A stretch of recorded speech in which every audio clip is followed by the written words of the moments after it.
If you've been to Japan recently or plan on visiting soon, you might have heard that the tourism numbers have greatly shot through the roof. Pretty much any spot blown up on social media is now packed with people. And Vivienne and I, Jason Vong, had first-hand experience with this: Tokyo, Kyoto, Osaka. Even Shirakawa, a destination once considered an off-beaten path for its jaw-dropping landscapes and thatched roof houses, is now crowded. And don't get us wrong, all of these areas are still fun and worth the trip. But this time around, we're looking to connect with locals and really experience some of that famous Japanese hospitality while uncovering more of its hidden culture. So it's a good thing our good friend Derek Yamashita, a professional photographer and travel agent, I think I can get some good framing, is coincidentally working on a tourism promo project for the Okitama region. Derek Yamashita! Everyone, thank you. Located just 2 hours north of Tokyo, Okitama region is just as rich in natural beauty as anywhere in Japan, while still filled with cultural heritage and historical significance. And Derek is inviting us to come along to capture its beauty. So just like that, we're off. Our first stop is at Kumano Taisha Shrine, which is famous for being associated with the god of love and relationships. Many shrines have a different blessing, and the special blessing that this shrine offers is for matchmaking, for love. It is said if you find the 3 hidden rabbit carvings on the back of the main shrine, you'll be granted happiness and your wish fulfilled. Too bad you're already stuck with me.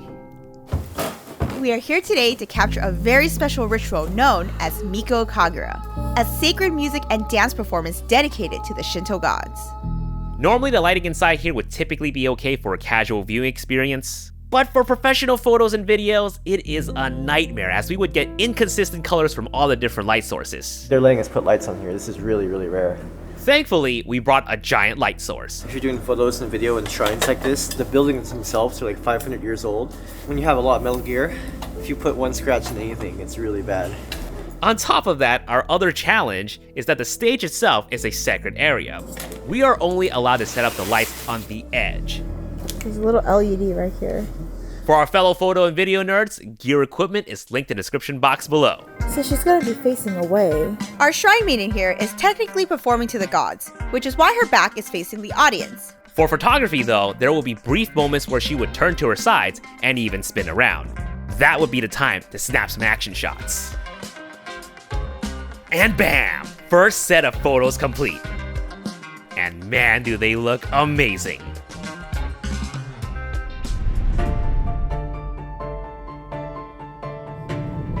Alright Derek, what do you got up next for us? Alright, so next up we got the Kuroshishi lion masks. It's gonna be awesome. Wait, I thought we were heading to lunch though. We're doing both. You'll see.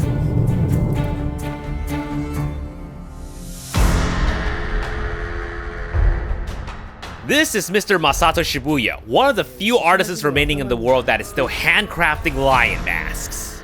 He's also a mega collector himself, not only owning a lion head dating back to the 1700s, but also owning a modern miniature Black Lion Festival set pieces with special effects lighting. Lego ain't got none on this. He explains to us that historically the Black Lion masks are donned by people of agriculture to ensure a successful year of good crops. The act of the biting is to help devour the bad spirits.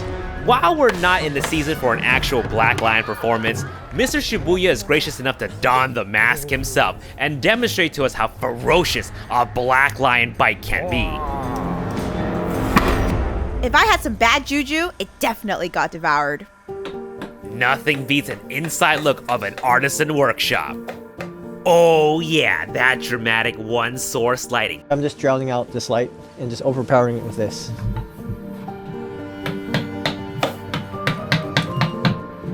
And I would argue these photos here are much more unique. I love the smell of handcrafted wood and hard work. I think he's just smelling lunch. Mr. Shibuya here also runs a restaurant on the other side of this wall. Time for us to be the Black Lions and devour this delicious soba and mochi. Super good. I ate the whole thing. My name is Shelby Brown, and welcome to Spike.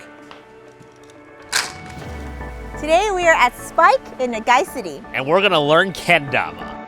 One of the pride and joy in Nagai, a city part of the Okitama region, is kendama, which is a Japanese toy that involves catching the attached string ball in one of the 3 cups or landing the spike at the top. In fact, you'll find a lot of kendamas in a lot of shops and restaurants in the region with a challenge posed to the customers. Oh my God. Completing a challenge will grant the winner something special, like a free drink or even a free extra slice of meat with your ramen noodles. Let's see if we can get our extra piece of tashi today. It may sound simple, but it's harder than it looks. So much so that it's evolved into a competitive sport even outside of Japan. For Shelby though, kendama was a life-changing experience. I was actually an English teacher for 3 years. I thought I was just going to teach English. Something struck a chord in him one day as he discovered a drawing of a kendama in one of his students' textbook. He got himself one and was immediately hooked. Now, it's literally my whole life. Fast forward to the start of 2024, he was on Japanese national television, part of a group with over 100 people in an attempt to all land the ball in the cup consecutively to achieve a Guinness World Record live. Unfortunately, this year's record was not set, but Nagai City is home to one of the largest kendama producers in the world, Yamagata Kobo, which happens to also make certified kendama for competitions. Even the president himself, Yuji Umetsu, got some tricks up his sleeves. Which is why this is a perfect souvenir for family and loved ones.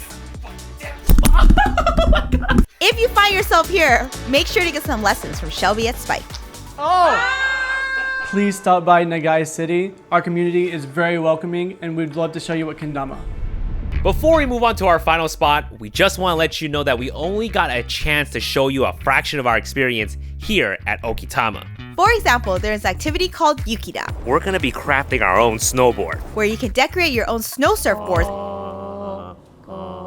and go surfing in the powder snow. It goes faster than you think. And if you're a landscape or train photographer, the vast fields here actually offer a pretty unobstructed view where you can catch the famous beautifully decorated trains with mountainous landscape views in the back. The train only comes once an hour and I have to take off the drone in the air and hopefully I'll be able to follow the train. Go, go, go! We have one shot. Or try sake made from clear mountain stream that tastes incredibly smooth and doesn't leave an aftertaste. Over in Ide Town, we had a chance to chat with Chief Sake Brewer Hidekazu Onuma at Wakanoi. ぜひ飯豊町に来て、町一軒の酒蔵のうちのお酒を楽しんでください。That coffee sake might just be my new favorite thing. And that's the joy of coming to the Okitama region. There are so many folks here who are so amazingly talented that during their spare time, they channel their creativity to uphold these unique traditions while still running a full-time business. For example, this ramen restaurant called Shinraiken, where the chef's family has been whipping up delicious soup noodles for over 4 generations. 冬はとても寒いんですけども、私たちは心はすごく温かいので、ぜひ長井にいらっしゃってください。うちの馬肉ラーメンもかなり美味しいので、ぜひいらっしゃってください。Food, of course, is a big aspect of travel, whether it's to chase after that region's specialty or that restaurant's Michelin star. But the one type of food that I think all of us have the most difficulty chasing after is a good home-cooked meal made with love. And for many of us, that aspect of enjoying our parents' or grandparents' cooking might be lost forever. But in Nagai City, there exists a town's grandmother who's still cooking up these home-cooked meals that many miss from their childhood. Meet Chie Kano, or Granny Chie. Despite being close to 80 years old, every day she's working hard on her farm, growing the organic produce that she uses in all of her dishes. Miso. She makes the miso right here too. She focuses on using seasonal, pesticide-free ingredients local to the region, with the focus on sustainability. From the moment we set foot through her doors, we felt her warmth and infectious smile. I haven't even eaten it yet, but it sounds amazing. I can feel her love in every piece that she's made. Sometimes all it takes is a good photo to convince someone to make the journey out to try the food. So we want to make sure to capture her love with the best lighting possible. So I'm getting the wide shots, but I'm also trying to get some close-up shots.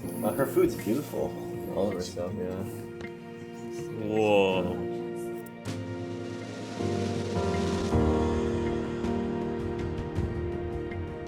After dinner, we get a chance to sit down to hear the story of Granny Chie while enjoying some of her yaki miso mochi next to the fire pit. I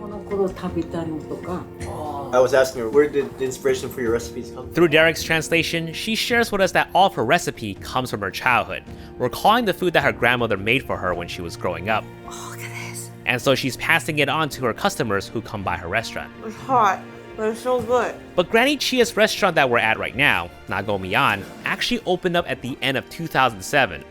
Prior to opening, she met Mieko Takahashi, who was inspired by Granny Chie's mission on promoting green tourism.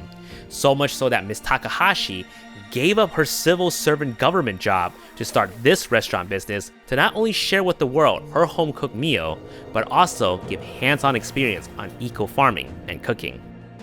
This story moved Vivienne to tears. Right around the end of 2023, Vivienne lost her grandma. After Derek translated her message, Vivienne's story moved everybody else to tears. Like, oh, I'm never going to be able to try foods that she made anymore. So, just the fact that she brings that up. Like, I'm sorry, Derek. It's hard to find in food right now. So I know what she means by recipes that just can't eat anymore, and it just means a lot to me. It's all in our hands, this life of time that's given to us all. Honestly, this is why we do what we do. Travel photography and filmmaking goes beyond pressing a button at these beautiful landscapes or taking nice photos of food. It's the stories and the people that we connect with from around the world that makes all of this worth it. And we love it. Every second of it. If you enjoyed this video, then you're gonna love Travel Gone Vong, our epic photography adventure travel series where Vivienne and I showcase the struggles that happen on our journey while trying to capture amazing photos and videos of these gorgeous destinations. So subscribe and hit the bell.